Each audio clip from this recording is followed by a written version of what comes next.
کہتی ہیں متکبر خامن کے پاس میں آتی تھی، تکبر تھا اس کے مزاج میں، تکبر تھا، متکبر خامن، لیکن بڑا امیر تھا، میں بھی بڑے امیر گھرانے سے تھی، شادی ہو گئی۔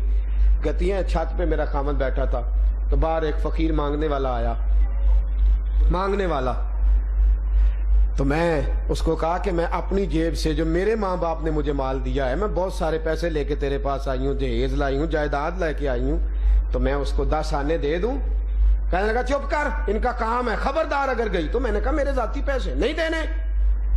کہتی ہے خامن سے نظر بچا کے، میں اتری غریب آدمی تھا، وہ مستحق تھا، 10 آنے دے دیے، دے کے واپس نکلی تو متکبر خامن نے مجھے طلاق دے دی۔ دفع ہو جا، تو بات نہیں مانتی، اتنے بڑے امیر آدمی کی تو بیوی ہے، تو میری بات ہی نہیں مانتی، بھیک منگو کے منہ لگتی ہے۔ کہتی ہے میں رسوائی کا داغ لے کے، مرد 100 دفعہ بھی طلاق دے تو بدنام نہیں، اور بی بی بیچاری ایک دفعہ طلاق ہو جائے تو 100 تفتیشیں ہوتی ہیں، پتہ تو کرو، چاہے گناہ بیچاری کا ایک بھی نہ ہو، بی بی فوری طور پہ بدنام ہے، معاذ اللہ۔ کہتی ہے میں داغ لے کے گھر آئی، 1 سال رشتہ ہی کوئی نہیں آیا، 1 سال، حالانکہ بہت سارا مال تھا، رشتہ ہی کوئی نہیں آیا۔ کہتی ہے پھر ایک رشتہ آیا تو مجھے بتایا گیا کہ نیا آدمی ہے، نیا آدمی ہے شہر میں، پیسے بڑے ہیں پر نہ جانے کون ہے، کس طرح کا ہے، شریف النفس ہے، لیکن اس کی خواہش ہے کہ تیرے ساتھ ہی نکاح کرنا ہے۔ کہتی ہے نکاح ہو گیا۔ میں نے کہا کر دو، اگر شریف ہے تو کوئی عرض نہیں۔ نکاح ہو گیا۔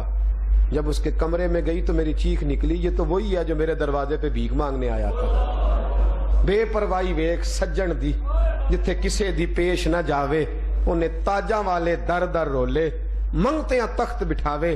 کہنے لگا تو میری وجہ سے تجھے طلاق ہوئی تھی، دن رات ایک کر کے کمائی بھی کرتا رہا اور 5 وقت رو کے دعا بھی مانگتا رہا کہ خداوندہ بیچاری کا قصور کیا تھا، میری وجہ سے اجڑ گئی ہے، اللہ مجھے توفیق دے میں بساؤں، پر میں اتنے پیسے کمائے ہیں جتنے تیرے پہلے خامن سے زیادہ تھے، تیرے باپ سے زیادہ تھے، اور آج میں آیا ہوں اس شہر میں تیری خاطر واپس آیا ہوں، تیرے ساتھ نکاح کرنے کے لیے۔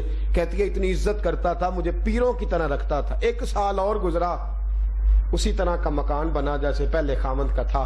چھت پہ میں بیٹھی تھی، باہر کوئی مانگنے والا آیا تو کہتی ہے میں نے کہا کہ میرے پاس 20 آنے ہیں، دے دوں؟ کہنے لگا 20 اپنی طرف سے دے، 30 میری طرف سے دے۔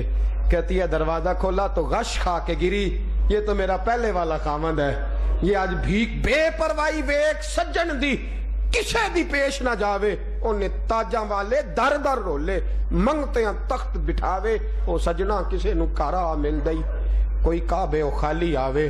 فرمایا میں اس کا یہ عالم دیکھا تو میں بے ہوش ہو کے گری۔ میں نے کہا اللہ تیری تقسیم ہے، کل جو بادشاہ تھا آج کا فقیر ہے، اور جو کل کا فقیر تھا وہ۔ میرے دوست تو پیسے نہیں جمع کرا کے آیا کہ اللہ ساری نعمتیں تجھے دے، کرم شکر عطا میرے مالک کی ہے، اسے امانت سمجھ کے استعمال کر۔ غرور نہیں آنا چاہیے، تکبر نہیں آنا چاہیے۔ تیرے ساتھ کئی لوگ دبئی گئے تھے، بھوکے واپس آئے ہیں، تجھے اللہ نے جھولی بھر کے عطا فرمایا ہے۔ تیرے ساتھ کئی لوگ گئے تھے کالج پڑھنے، میٹرک سے فیل ہو کے لوٹ آئے ہیں، تیرے ہاتھ میں خدا نے MA کی ڈگری دے کے تجھے بھیجا ہے، اس کی تقسیم ہے، اس کی تقسیم تے شکر ادا کر۔ تیرے ساتھ لوگوں نے تجارت شروع کی تھی، فیل ہو گئے، تجھے اللہ نے عطا کر کے بھیجا ہے۔ میرے دوستو کبھی تو جائے اور آنکھیں بند کرے، اور کبھی تو اپنا ماضی یاد کرے، اور کبھی تو وہ دور یاد کرے جب کچھ نہیں تھا۔ تو میں نے کئی دفعہ بات سنائی ہے، پھر تجھے لے جاؤں۔ عمر فاروق ایک خشک تنے کو معانقہ کر کے جپھی ڈال کے رو رہے تھے۔ حضرت عبداللہ ابن عمر فرماتے اتنا رو رہے تھے کہ آنسو تھمے نہیں جاتے تھے۔ تو میں نے کہا ابا جی آپ کا درد دیکھا نہیں جاتا، روتے کیوں ہو؟ تو کہنے لگے بیٹا خدا کی رحمت پہ رو رہا ہوں، مصطفیٰ کے کرم پر شکر ادا کر کے رو رہا ہوں۔ کہا ابا جی کیا ہوا؟ فرمایا میں اس درخت کے نیچے بیٹھا کرتا تھا، یہاں درخت ہوتا تھا اور میرا باپ ہوتا تھا، 10 اونٹ ہوتے تھے۔ فرمایا 10 اونٹ ہوتے تھے، مجھ سے سنبھالے نہیں جاتے تھے، میرا باپ ڈنڈوں سے مارا کرتا تھا، کچھ نہیں تھا عمر کے پلے۔ دیکھو آج عمر کا نام آتا ہے تو کسرا کا بادشاہ کانپ جاتا ہے، کیسر روم تڑپ جاتا ہے۔ فرمایا یہ میرا کمال نہیں، یہ میرے محمد عربی کی نظر ہے، یہ رسول اللہ کی نظر ہے۔ میرے دو پہلے تو نعمت کو امانت جان، تیرے پاس جو بھی ہے جو بھی ہے تیرے پاس وہ امانت ہے، جو تیرے پاس ہے وہ امانت ہے۔ سبکتگین محمود غزنوی کا باپ تھا، بہت بڑا بادشاہ تھا، تو وہ جاتا تھا نا جب بزرگان دین کے پاس تو کہتا تھا حضور مجھے دم کر دے، میرے اندر تکبر نہ آ جائے۔ تو کہا جناب کیوں؟ کہنے لگے میں مخلوق الحال تھا، مجھے تو 10 آنے ادھار کوئی نہیں دیتا تھا، اللہ نے کرم کیا ہے تو مجھے حکومت عطا فرما دی ہے۔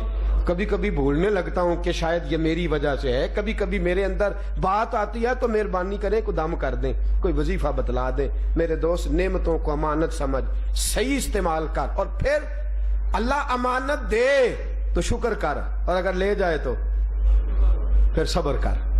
دے تو اور اگر لے جائے تو بولے ڈپریشن کس بات کا ہے؟ ٹینشن کس بات کی ہے؟ دیا کس نے تھا؟ لے کون گیا ہے؟ صحت کون دیتا ہے؟ بیماری بولے نا، گلا کس بات کا ہے؟ اور پھر گلا میں اکثر کہتا ہوں گلا کرتے ہیں 360 ہڈیاں جسم میں، بھائی کیا حال ہے؟ اندر گوڈا صحیح ہو جائے باقی خیر ہے۔ بھائی 359 کا تو نے ذکر ہی نہیں کیا جو صحیح ہے، وہ جو 60ویں تیری خراب ہے صرف اسی کا نام لے رہا ہے تو۔ صحت کون دے رہا ہے؟ بیماری تو پھر شکر کرنا چاہیے نا ہر حال میں۔ ماں باپ کس نے دیے تو لے کون گیا؟ تو اس کی چیز تھی نا۔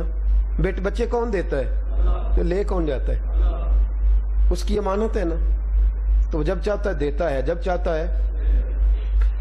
ڈاکٹر اقبال نے ایک بات لکھی ہے، کہتے ہیں میرے پاس ایک بی بی نے کیس لگایا، لیڈی بارنس اس کا نام تھا، لندن میں۔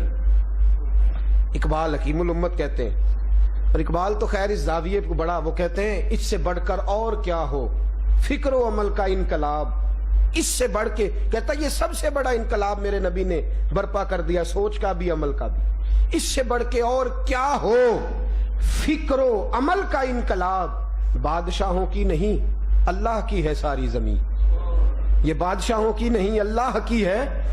اس سے بڑا انقلاب اور کیا ہوگا؟ اس سے بڑھ کے شاخ گل پر آشیانہ کب تیری جاگیر تھا، بس غنیمت جان جتنا کہ گزارا ہو گیا۔